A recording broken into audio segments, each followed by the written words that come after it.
জাতীয়তাবাদী স্বেচ্ছাসেবক দল বিগত দিনও ঐক্যবদ্ধ ছিল, আগামী দিনও আমরা ঐক্যবদ্ধ।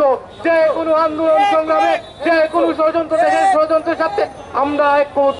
আবার চীন নেত্রী বেগম খালেদা জিয়ার দল, আমরা বিগত 14 বছরে শহীদ প্রেসিডেন্ট জিয়াউর রহমানের আদেশ সবকে লালন করে রাষ্ট্রনেত্রী বেগম খালেদা জিয়ার আবার চীন নেতৃত্বে তারুণ্যের অহংকার